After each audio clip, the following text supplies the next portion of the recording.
I'm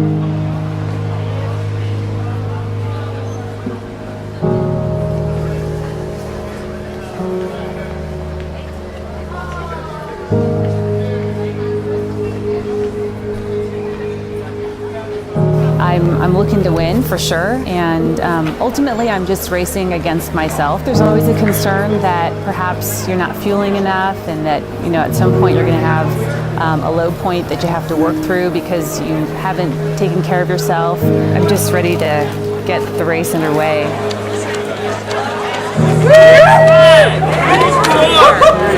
3, 2, 1, go!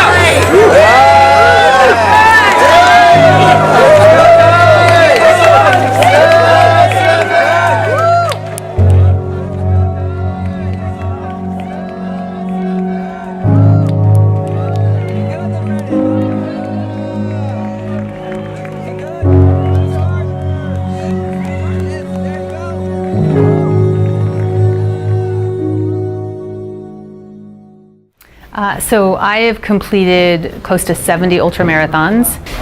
I don't think it ever feels great when you're running a 100-mile race, let's say. I think that after about 8 hours, you definitely know that you're in the middle of that distance. And again, I think it's management. It's sort of pain management to some degree, because anything can go wrong at that point. You can have an upset stomach. You can find yourself literally vomiting because you've been taking in liquids and gels, and depending on what your fueling plan is, so you really have to anticipate what you're going to do when that happens. For a living, I work here at Ray's Built Tough Gym, and so I spend some of my time here training clients, taking them through various types of exercise. My area of expertise is functional movement, so I help them feel good about their bodies, build better bodies, and improve their fitness.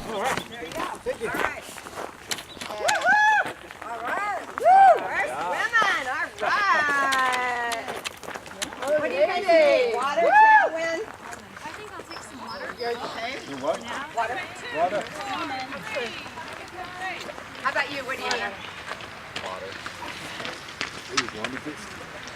Yeah. 7.4. Is that vacuum? Yeah. It all comes down to motivation, and it all comes down to willpower. So, in races like 5,000 meter races, it's all about the training and what you're doing, how fast you can move your legs, and running right at your threshold or slightly past it. In ultra running, there's so many other variables, from terrain, rocks, weather, altitude, temperatures, dehydration, getting in the right nutrients. All that stuff has an effect. She's able to cope with all those things really well, and I think it's just having that will and that drive, then when you're feeling fatigued, to keep going. Getting ready for a 100-mile race could be something that could take a year, because it's a big buildup, and you might want to have smaller distance races planned in, or scheduled into your training plan. That's typically the way I will prepare for 100. Is I'll look at my calendar at the beginning of the year and decide, okay, this is the 50K race, the 50-mile race, the 100K race I want to do as a build-up to 100 miles.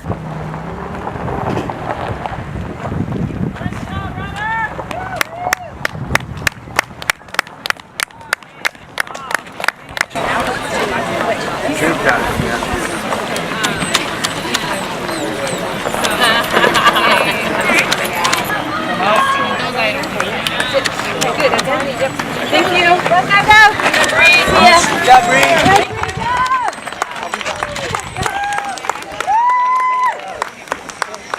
So I was married before, and so I share time with my daughter. So her father is involved in her life.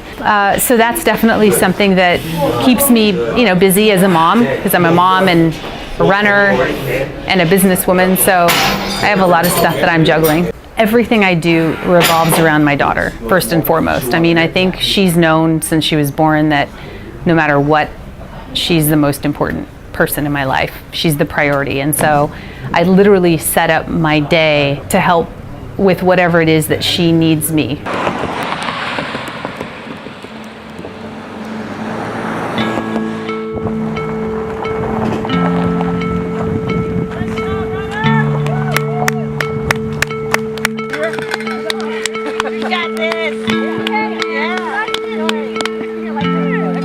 She'll be here.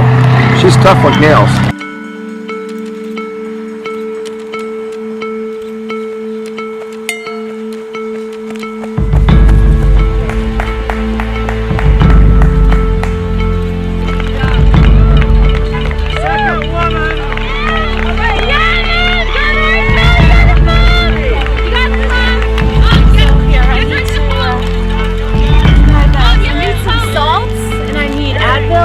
I just kind of fell a little bit better. You need your salt? Yeah, you need my salt.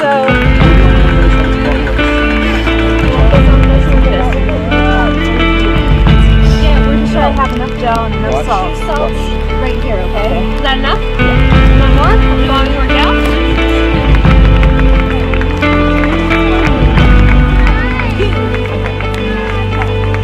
Good, Mom?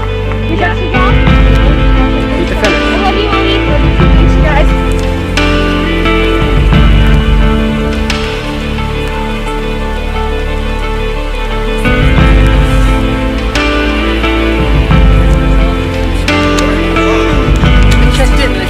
Missed my crew.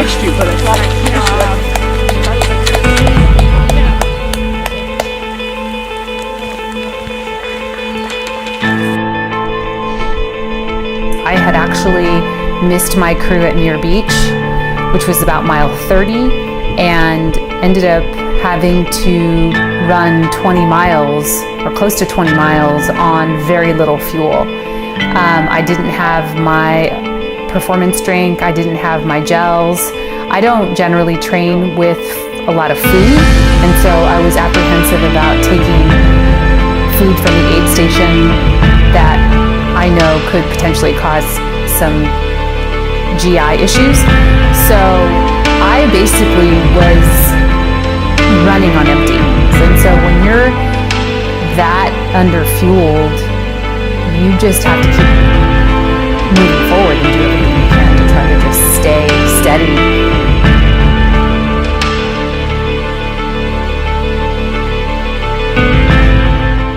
Growing up with a running mom, it kind of just tires you out after a while, and it's sort of just like, that's all I seem to see it growing up. Running is, I think, still a really big part of my life. It's what I've just grown up around. I've grown up around going to these races. If she says she's going for a short run usually means 12, 15 miles.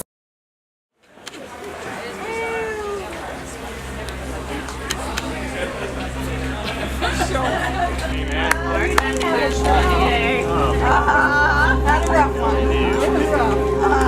You all right?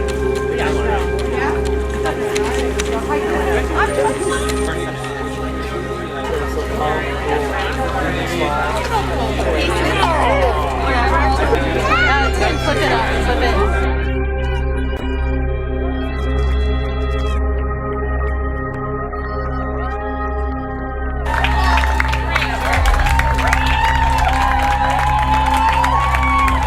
You know what? It was tough. It was a really hard day today because it was.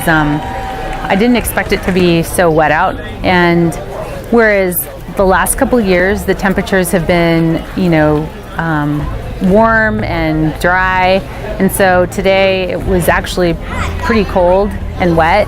You really had to watch your step. I think when you're running these ultra marathons, you just know that you're going to have moments where it's just not going to feel good, and you're going to question, like, why are you doing this sport?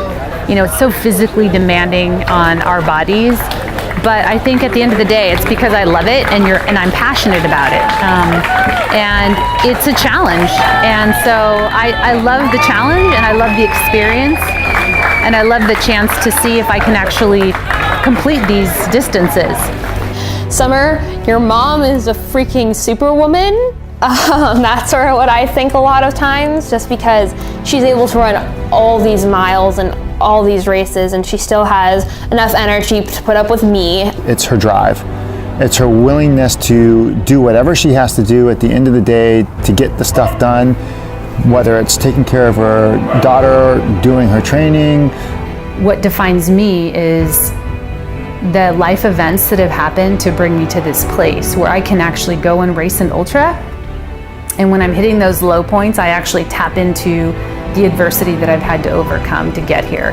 You know, it's the divorce, the being a single mom, you know, crashing on a mountain bike and not knowing if I was ever going to be able to pursue endurance athletics because I broke myself. And raising a child is huge. I think you take all of those things and you put them together, and that's what I want people to know, is that no matter where you are in your life, no matter how hard it gets, you can't quit. You got to run the race.